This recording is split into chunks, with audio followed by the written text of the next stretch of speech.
ഇന്ന് വാർത്താമാധ്യമങ്ങൾ വളരെ ചർച്ചയായിക്കൊണ്ടിരിക്കുന്ന വിഷയമാണ് അമീബിക് മെനിങ്കോ എൻകെഫലൈറ്റിസ് അഥവാ അമീബിക് മസ്തിഷ്ക ജ്വരം. അപ്പോൾ ഇതെന്താണ് ഈ അമീബ? അപ്പോൾ ഈ അമീബ കൂടുതലായി ഈ മസ്തിഷ്ക ജ്വരം ഉണ്ടാക്കുന്നത് നൈഗ്ലേറിയ ഫോവുലേറി, അതുപോലെ വേറെ തരം അമീബാസ് ഉണ്ട്. വേർമൊബീബ, വെമിഫോമിസ്, അക്കാന്തോമേനിയ ബെല്ലാമോത്തിയ, അങ്ങനെ പല ടൈപ്പിലുള്ള അമീബാസാണ് കൂടുതലായിട്ട് നമുക്ക് ബ്രെയിനിനെ അഫക്റ്റ് ചെയ്യുന്നതെന്ന് പറഞ്ഞാൽ തലച്ചോറിനെ ബാധിക്കുന്നു. ഇത് ആദ്യമായി കണ്ടത് ഓസ്ട്രേലിയയിൽ 1960 റിപ്പോർട്ട് ചെയ്തിരുന്നത്. എന്നാൽ കേരളത്തിൽ നമുക്ക് 2016 ആലപ്പുഴയിലും, പിന്നെ അത് അടുത്ത് 2019 ആയപ്പോഴേക്കും മലപ്പുറത്തുണ്ടായി, പിന്നെ 2020 കോഴിക്കോട്, ഇപ്പോൾ വീണ്ടും നമുക്ക് കേരളത്തിൽ ഈ ഒരു പ്രശ്നം അഭിമുഖീകരിച്ചിരിക്കുകയാണ്. ഈ വർഷം നമുക്ക് 2 മരണം സംഭവിച്ചു കഴിഞ്ഞു, ഒന്ന് ഇടുക്കിയിലും ഒന്ന് മലപ്പുറത്തും. ഇപ്പോൾ ഒരു കുട്ടി ക്രിട്ടിക്കൽ കെയർ ലാൻഡറിൽ നമ്മൾ വളരെ ക്രിട്ടിക്കൽ സ്റ്റേജിൽ ചികിത്സയിലുമാണ്. അപ്പം നമുക്കിത് ഭയപ്പെടണമെന്ന് ചോദിച്ചു കഴിഞ്ഞാൽ ആരും ഭയപ്പെടേണ്ട ആവശ്യമില്ല. കാരണം ഇത് ഒരിക്കലും ഒരു വ്യക്തിയിൽ നിന്ന് അടുത്തൊരു വ്യക്തിയിലോട്ട് പകരത്തില്ല. അപ്പോൾ ഇതെങ്ങനെയാണ് പകരുന്നതെന്ന് ചോദിച്ചു കഴിഞ്ഞാൽ, സാധാരണ ഇത് അമീബ കാണുന്നത്, ഈ തരത്തിലുള്ള അമീബ കാണുന്നത് ശുദ്ധജലം എന്ന് പറഞ്ഞാൽ കെട്ടിക്കിടക്കുന്ന വെള്ളം, എസ്പെഷ്യലി നമ്മൾ കുളത്തിലോ അല്ലെങ്കിൽ സ്വിമ്മിംഗ് പൂൾസിലൊക്കെയാണ് കൂടുതലായിട്ട് ഇത് കാണാൻ സാധ്യതയുള്ളത്. എന്നാൽ എല്ലാവരും പൂളിലിറങ്ങുന്നവർക്കും അല്ലെങ്കിൽ കുളത്തിലിറങ്ങി അസുഖം കിട്ടുമെന്ന് ചോദിച്ചാൽ അതും വരത്തില്ല. വെറും 10,000-ൽ ഒരു വ്യക്തിക്ക് മാത്രമേ ഈ ഒരു അസുഖം കിട്ടാൻ സാധ്യതയുള്ളൂ. സാധാരണ തണുത്ത കാലാവസ്ഥയിൽ അല്ലെങ്കിൽ തണുത്ത വെള്ളത്തിൽ ഇത് കൂടുതലായിട്ട് പെരുകാറില്ല. എന്നാൽ ചൂട് സമയത്താണ് ഇതിന് കാണാൻ, അന്തരീക്ഷത്തിൽ ചൂട് കൂടുന്ന, വെള്ളത്തിൻ്റെ ചൂടും കൂടുമ്പോഴാണ് ഇത് കൂടുതലായിട്ട് പെരുകുന്നത്. അപ്പോൾ ഇനി തണുപ്പുള്ള കാലാവസ്ഥയിൽ ഇത് കുറയാനേ സാധ്യതയുള്ളൂ.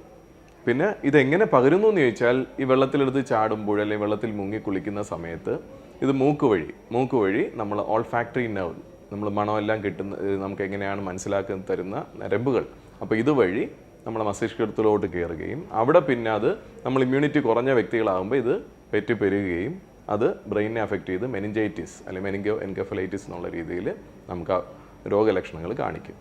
സാധാരണ രോഗലക്ഷണം വരുന്നത് ഫസ്റ്റ് എന്ന് പറഞ്ഞാൽ ഈ അണുക്കൾ കയറി ആദ്യത്തെ ദിവസം തൊട്ട് 9ാമത്തെ ദിവസം വരെയാണ് കൂടുതലായിട്ടിത് ലക്ഷണങ്ങൾ കണ്ടിട്ടുള്ളത്. പക്ഷേ ചിലർക്ക് 2 ആഴ്ച വരെ ആകാം, ചിലപ്പോൾ അതിൽ കൂടുതൽ. ഇപ്പോൾ തന്നെ ഒരു സംശയം റിപ്പോർട്ടിംഗ് ഉണ്ട്, 3 മാസം കഴിഞ്ഞ് ഒരു കുട്ടിക്ക് ഉണ്ടായതായിട്ടും പറയപ്പെടുന്നു. അപ്പോൾ എന്തായാലും സാധാരണ വരുന്ന 1 തൊട്ട് 9 ദിവസം അല്ലെങ്കിൽ 2 ആഴ്ചക്കകത്ത് നമുക്ക് രോഗലക്ഷണങ്ങൾ കാണാം.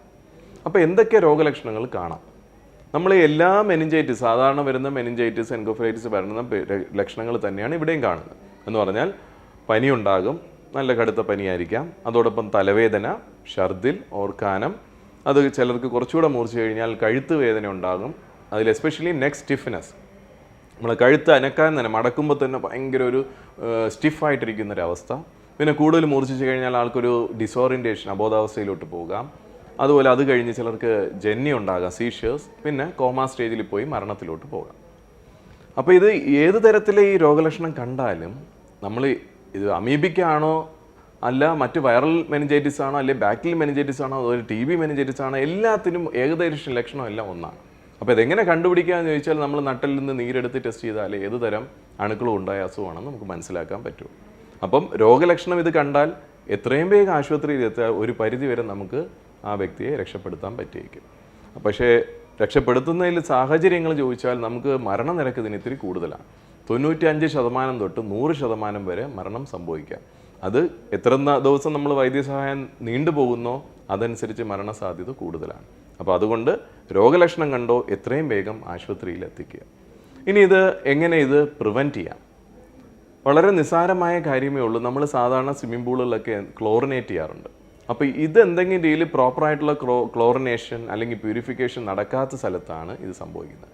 അപ്പോൾ ഇത് സ്വിമ്മിംഗ് പൂൾസ് ഉണ്ടെങ്കിൽ അധികൃതർ മനസ്സിലാക്കേണ്ട എത്രയും വേഗം എല്ലായിടും പ്രോപ്പർ ക്ലോറിനേഷൻ ചെയ്യുക, പ്യൂരിഫിക്കേഷൻ ചെയ്തിരിക്കണം. അതോടൊപ്പം തന്നെ വെള്ളത്തിൽ ഇറങ്ങുന്ന വ്യക്തികൾ, ഇപ്പം കെട്ടിക്കിടക്കുന്ന കുളത്തിൽ കഴിയുന്നതും നീന്തലിന് ഇറങ്ങാതിരിക്കുക. പിന്നെ സ്വിമ്മിംഗ് പൂളിലാണ് ഇറങ്ങണമെങ്കിലും നമ്മളെടുത്ത് എല്ലാവർക്കും ഇറങ്ങുമ്പോൾ ഡൈവ് ചെയ്യുന്ന ഒരു രീതികളുണ്ട്. ഇപ്പോൾ മുങ്ങി കുളിക്കുക, അപ്പോൾ ഇതൊക്കെ മൂക്കിൽ വെള്ളം അടിച്ച് കയറാൻ സാധ്യതയുണ്ട്.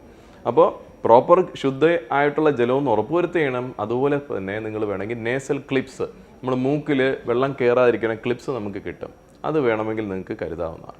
അപ്പോൾ ഇങ്ങനെ ഒരു പരിധി വരെ രോഗലക്ഷണം കണ്ട ഉടനെ ചികിത്സിക്കുകയും അല്ലെങ്കിൽ വരാതിരിക്കാനുള്ള പ്രിവെൻറ്റീവ് മെഷേഴ്സ് എടുക്കാമെങ്കിൽ നമുക്ക് ഈ രോഗം നിസ്സാരമായിട്ട് തന്നെ നമുക്ക് കാണാവുന്നേ ഉള്ളൂ. ആർക്കും ഭയപ്പെടേണ്ട ആവശ്യമില്ല. ജാഗ്രത ഉണ്ടായാൽ മതി. വീണ്ടും ആളുകളിലോട്ട് പകരാനുള്ള സാധ്യത വളരെ കുറവാണ്. Thank you.